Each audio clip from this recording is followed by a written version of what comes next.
We really believe in the importance of increasing the resilience of our woodlands, and our role, as we see it, is to do that with by growing native species only. So the first port of call is really increasing the resilience of our existing woodlands before we start adding anything else into that.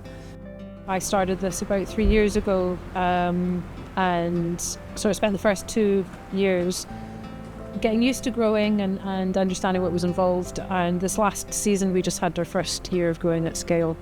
So we grew just under 10,000 trees. One of the other aspects that's really important for us is to share knowledge with other growers, with other communities of interest, to try and maximise as much as possible the understanding and the skills needed to grow trees throughout Scotland.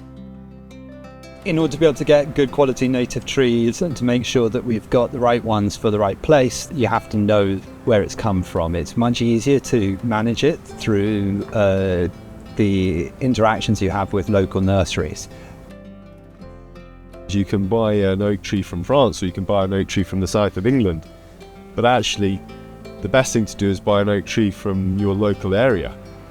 But in order to achieve that, you've got to have people who know how to grow oak trees from acorns, so that you can place an order for a oak tree plug. And I think it's the economics of the nurseries to be able to produce the trees which is so important. There's so much grant funding for actually planting the trees themselves that is anybody saying, hey, where do we get these trees from?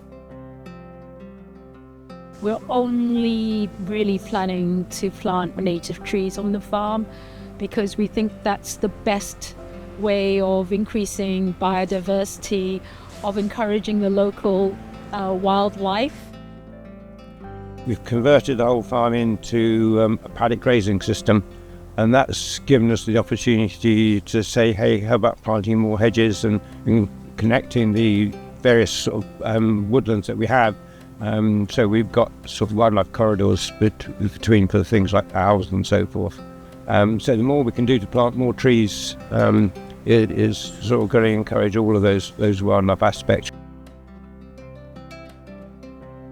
I think what we're trying to do here is making a farm sustainable both financially and environmentally. It's normally one or the other, and peer-to-peer learning seems to be the only way I've found of trying to piece all the best ideas together to try to formulate an overall strategy to make that happen. I in particular have no experience in growing things or horticulture. I'm from a tropical country. It's all been incredibly useful.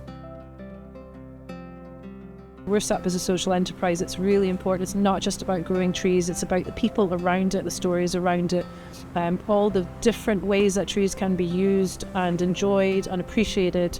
And fundamentally that really starts with understanding how to grow them, and you can only really do that by seeing, for example, what it looks like in practice. It's giving you the motivation to actually go out and get these seeds and get them growing. It's one thing thinking about it, it's another thing actually seeing it happening. You say, hey, I can do that.